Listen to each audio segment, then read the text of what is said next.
Boa tarde a todos. Aqui quem fala é o professor titular de Direito Civil da Faculdade de Direito da Universidade de São Paulo. Eu me chamo Carlos Alberto Dabos Maluf. Em prosseguimento àquele último vídeo que nós falamos sobre coronavírus e inadimplemento dos contratos, ou até a revisão dos contratos, eu trouxe aos senhores uma importante decisão da 22ª Vara Civil de São Paulo. Hoje, prosseguindo nessa pesquisa, dessa matéria polêmica, chegou-me às mãos uma outra decisão importante, agora da cidade de Santos. A 2ª Vara Civil da cidade de Santos, onde o juiz Cláudio Teixeira Vilar prolatou uma importante decisão.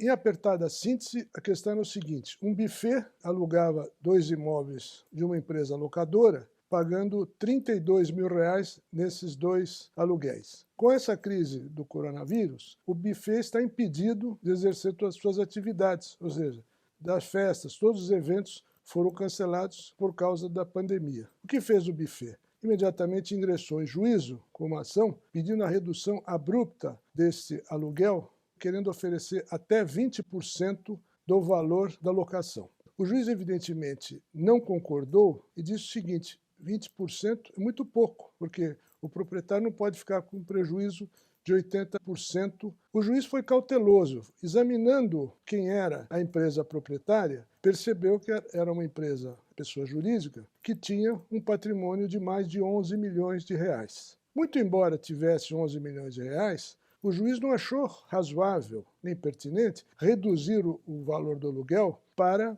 20% desse valor. Mesmo porque, como disse no vídeo anterior, e repito mais uma vez, isso é muito importante, o proprietário não participa do lucro do inquilino. Quando o inquilino ganha 500 mil, ele não chega para o proprietário e fala: olha, vamos dividir, eu vou lhe dar parte desse lucro. O lucro é do inquilino, não é do proprietário. O proprietário, repito, dá o imóvel, o local, para que seja feita a locação. De forma que o juiz de Santos, doutor Cláudio Teixeira Vilar, a meu ver, de forma ponderada, fixou em 40% do valor do aluguel. É claro que ainda é uma decisão preliminar, com certeza disso vai haver agravo ao Tribunal de Justiça de São Paulo, e o Tribunal de Justiça é que vai decidir se 40% é razoável ou teria que se elevar esse patamar. Como eu disse no vídeo anterior, e dizendo que teria que ser pelo menos 50%, e locador e locatário teriam que dividir esse prejuízo, eu posso dizer o seguinte: o Tribunal de São Paulo pode achar que também 50% ainda seria pouco. Poderia elevar esse patamar a 60% ou 70%, mas com a palavra estão então os senhores desembargadores. Agora eu quero, depois de ter dado o caso concreto, vamos ver que direito não é matemática. Chegou às minhas mãos também ontem uma decisão do Paraná, onde lá o juiz isenta a empresa que explora o aeroporto Afonso Pena. Então vou dizer aos senhores de que forma isto se deu. O juiz federal Friedman Anderson Van Papp, da primeira vara de Curitiba, suspendeu o pagamento de aluguéis para a Infraero, referente à locação de espaço comercial no Aeroporto Internacional Afonso Pena. A determinação vale até o fim do estado de calamidade pública. E aí a empresa ajuizou a ação, resumindo o caso, contra a Infraero, pedindo a suspensão integral da cobrança de aluguéis e rateios. E aí o magistrado considerou que a empresa em questão está inserida no conjunto de empresas com maior vulnerabilidade financeira. O que eu quero dizer é o seguinte: vocês estão vendo que estão duas decisões antagônicas. A de Santos, a empresa pediu a revisão do contrato de aluguel, querendo pagar só 20%, o juiz fixou em 40%. Nesse caso, o juiz do Paraná, de Curitiba, o juiz federal foi mais além e suprimiu à empresa o dever de pagar qualquer aluguel. Quer dizer, então seria quase que um caso fortuito e força maior, as excludentes do artigo 393. Vocês vejam que são decisões antagônicas e como é que vai decidir agora? Com certeza haverá agravo para se decidir se é caso fortuito ou se então seria apenas uma revisão do contrato.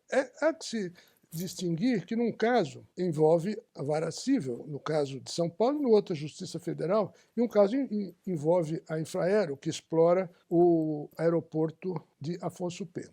Mas o que eu queria dizer aos senhores é que a doutrina brasileira está muito atenta a tudo isso, porque eu tenho acompanhado não só no Migalhas como no Conjur, alguns artigos interessantes, um deles do professor José Fernando Simão, lá no Migalhas, dizendo que isso não é caso de força maior, mas de base do negócio. Aquilo que eu havia dito no meu primeiro vídeo, quando eu falava da teoria da pressuposição de Windscheid, que depois foi desenvolvida por Paul Ertmann, no direito alemão, e depois por Karl Larenz, que é a base do negócio, que a professora Judith Martins Costa também estuda na sua monografia da boa-fé no direito privado e também nos comentários ao Código Civil. O que eu quero ressaltar também é que não só o professor Zé Fernando Simão escreveu no Migalhas, como também o professor Rogério Lauria Marçal Tucci, um jovem civilista, que escreveu também no Conjur sobre essas imprevisibilidades. Um trabalho primoroso de doutrina, o doutor Rogério Lauria Marçal Tucci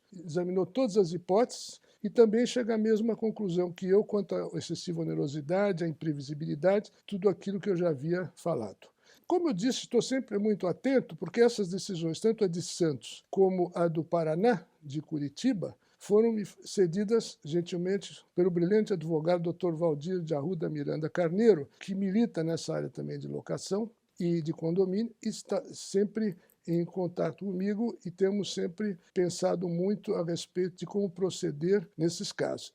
Eu gostaria de lembrar aos senhores também que a Lei do Inquilinato, 8.245, tem um artigo, lá o artigo 19, que muita gente se esquece de dizer, da revisão do contrato de locação. As pessoas estão se esquecendo também de pedir a aplicação do artigo 19 da Lei do Inquilinato. No meu curso de Direito Civil, no volume 5º, em autoria com o saudoso professor Washington de Barros Monteiro, nas últimas edições, eu, quando escrevi sobre a extinção do contrato, lembrava a doutrina de Otto Sidow sobre a revisão do contrato e também falei da Lei Fayot da França de 1918, citava também Silvio de Salvo-Venosa, e vários outros autores que enfrentaram essa questão, todos mais jovens, mais modernos, o Rodrigo Toscano. Eu já havia citado também a professora Regina Beatriz Tavares da Silva, que é coautora comigo nesse volume 5º do curso de Direito Civil do professor Washington de Barros Monteiro.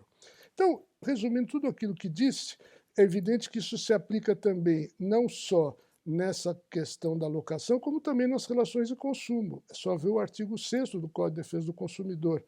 E também, para não esquecer, que o professor Rogério Donini, numa primorosa obra sobre revisão dos contratos, falava já da cláusula rebus sic stantibus, da teoria da imprevisão, isso há mais de 20 anos atrás, sempre com apoio na doutrina mais antiga, como eu disse, do professor Arnoldo Medeiros da Fonseca, no caso fortuito de teoria da imprevisão, e o professor Paulo Carneiro Maia, com a cláusula rebus sic stantibus. Isso para não dizer também, só para lembrar, a obra do professor Otávio Luiz Rodrigues Júnior, que eu mencionei no primeiro vídeo, sobre a questão da revisão dos contratos.